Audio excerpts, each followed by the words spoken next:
Hi hello ನಮಸ್ಕಾರ welcome back to my YouTube channel. ಏನಪ್ಪಾ ಎಲ್ಲೋ ಟ್ರಾವೆಲ್ ಮಾಡೋ ವಿಡಿಯೋ ಹಾಕ್ತಿದ್ದಾರೆ ಅಂತ ನೋಡ್ತಿದ್ದೀರಾ? ಹೌದು.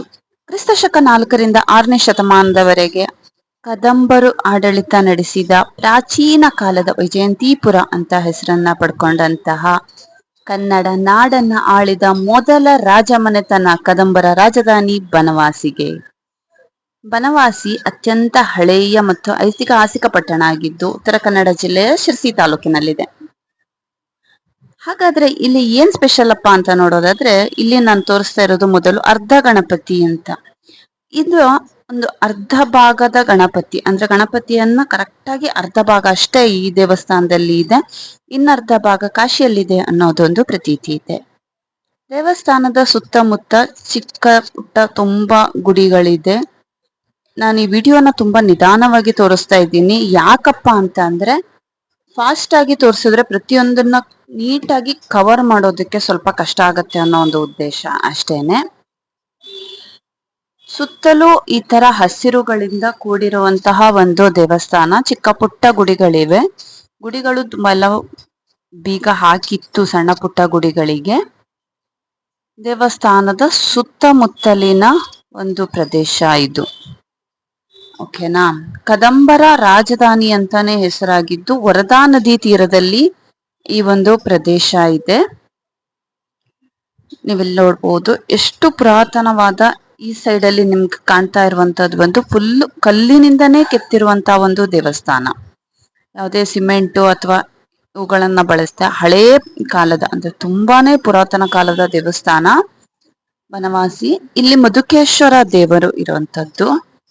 ಮಧುಕೇಶ್ವರ ಅಂತ ಯಾಕೆ ಬಂತು ಅಂದ್ರೆ, ಇಲ್ಲಿ ಇರುವಂತಹ ಒಂದು ಶಿವಲಿಂಗ, ನಾರ್ಮಲಿ ಶಿವಲಿಂಗ ಎಲ್ಲಾ ಕಡೆ ಕಪ್ಪು ಬಣ್ಣದಿಂದ ಇದ್ರೆ, ಇಲ್ಲಿ ಮಧು ಅಂದ್ರೆ ಜೇನಿನ ಬಣ್ಣದಲ್ಲಿ ಇದೆ. ಹನಿ ಕಲರ್ ಇರೋದ್ರಿಂದ, ಜೇನಿನ ಬಣ್ಣದಲ್ಲಿ ಇರೋದ್ರಿಂದ ಜೇನನ್ನ ಮಧು ಅಂತ ಕರೀತಾರೆ. ಆದ್ದರಿಂದ ಆ ಬಣ್ಣವನ್ನು ಹೊಂದಿರುವಂತಹ ಒಂದು ಶಿವಲಿಂಗ ಇರೋದು ಮಧುಕೇಶ್ವರ.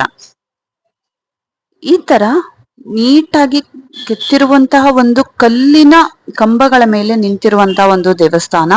ದೇವಸ್ಥಾನದ ಚಾವಣಿಗಳು ಕೂಡ ಕಲ್ಲಿನಿಂದನೇ ಮಾಡಿರ್ತಾರೆ. ಯಾವುದೇ ರೀತಿಯ ಈಗಿನ ಪದ್ಧತಿಯಲ್ಲಿ ಇಲ್ಲ ಈ ದೇವಸ್ಥಾನ. ಇಲ್ಲಿ ನೋಡ್ತಾ ಹೋಗ್ಬೋದು, ಕಲ್ಲುಗಳನ್ನು ಕೂಡ ಒಂದೊಂದು ಅಲೈನ್ಮೆಂಟ್ ಅಲ್ಲಿ ಇದೆ. ದೇವಿಯ ದೇವಸ್ಥಾನವನ್ನ ನಾನಿಲ್ಲಿ ಮೊದಲು ತೋರಿಸ್ತಾ ಇರುವಂತದ್ದು ಪಾರ್ವತಿ ದೇವಿಯ ದೇವಸ್ಥಾನ ಇದು. ದೇವಸ್ಥಾನದಲ್ಲಿ ಬಂದಂತ ಭಕ್ತಾದಿಗಳಿಗೆ, ಪ್ರವಾಸಿಗರಿಗೆ ಕೂತ್ಕೊಳ್ಳೋದಕ್ಕೆ ಈ ತರ ಕಲ್ಲಿನ ಬೆಂಚಿನ ವ್ಯವಸ್ಥೆಯನ್ನೇ ಮಾಡಿರ್ತಾರೆ.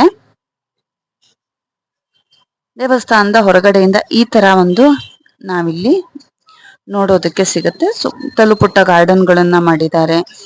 ಹಾಗೂನು ದೇವಸ್ಥಾನದ ಆವರಣ ಕೂಡ ತುಂಬಾನೇ ದೊಡ್ಡದಾಗಿದೆ. ಶಿಲ್ಪಕಲೆಗಳು ಮತ್ತು ಕಲ್ಲಿನ ಮಂಟಪಗಳು ತುಂಬಾನೇ ಆಕರ್ಷಕವಾಗಿದೆ ಅಂತಾನೆ ಹೇಳ್ಬೋದು. ಅದ್ಭುತವಾದಂತಹ ಶಿಲ್ಪಕಲೆಗಳು ಇಲ್ಲಿ. ಹಚ್ಚ ಹಸಿರಿನ ಪ್ರಕೃತಿಯ ಸೌಂದರ್ಯದ ಮಧ್ಯದಲ್ಲಿ ಕೂಡಿರುವಂತಹ ಒಂದು ಪ್ರದೇಶ. ಇಲ್ಲಿ ನೋಡ್ಬೋದು, ಆದಷ್ಟು ವೈಡ್ ಆಂಗಲ್ ಅಲ್ಲಿ ನಾನು ತೋರ್ಸಕ್ಕೆ ಪ್ರಯತ್ನ ಪಟ್ಟಿದ್ದೀನಿ. ಧ್ವಜಸ್ತಂಭವನ್ನು ಕೂಡ ನೋಡ್ಬೋದು. ಹಾಗೆ ಇದು ಕಲ್ಲಿನ ಮಂಚ. ಇದು ಬನವಾಸಿಯ ಮಧುಕೇಶ್ವರ ದೇವಸ್ಥಾನದ ಶಿವಲಿಂಗದ ಎದುರು ಇರುವಂತಹ ಒಂದು ನಂದಿ. ಈ ನಂದಿಯ ವಿಗ್ರಹದ ಎರಡೂ ಕಡೆಗಳಲ್ಲೂ ಕಂಬಗಳು ಒಂದೇ ಸಾಲಿನಲ್ಲಿ ಇದೆ. ಒಂದು ಚೂರು ಕೂಡ ಚೇಂಜಸ್ ಕಾಣಿಸೋದಿಲ್ಲ ನಮ್ಗೆ ಇಲ್ಲಿ. ನೋಡಬಹುದು ಕಲ್ಲಿನಿಂದ ಮಾಡಿರುವಂತಹ ನೆಲ ಹಾಗೂ ಕಲ್ಲಿನ ಮಂಟಪ. ದೇವಸ್ಥಾನದ ಕಲ್ಲಿನ ವಿಚಿತ್ರಗಣವನ್ನ ಇಲ್ಲಿ ನೋಡ್ತಿದ್ದೀರಾ. ಈ ಬನವಾಸಿಯ ದೇವಸ್ಥಾನದಲ್ಲಿ ನಂದಿ ಏನ್ ತೋರ್ಸದ್ನಲ್ಲ ನಾನು, ನಂದಿಯ ಕರೆಕ್ಟ್ ಆಗಿ ನೋಡಿದ್ರೆ ಅಲ್ಲಿ ನಿಮ್ಗೆ ಗೈಡ್ಗಳು ಕೂಡ ಇದನ್ನ ಗೈಡ್ ಮಾಡ್ತಾರೆ. ನಂದಿಯ ಮುಖ ಸ್ಟ್ರೈಟ್ ಆಗಿ ಶಿವನ್ನ ನೋಡ್ತಾ ಇಲ್ಲ.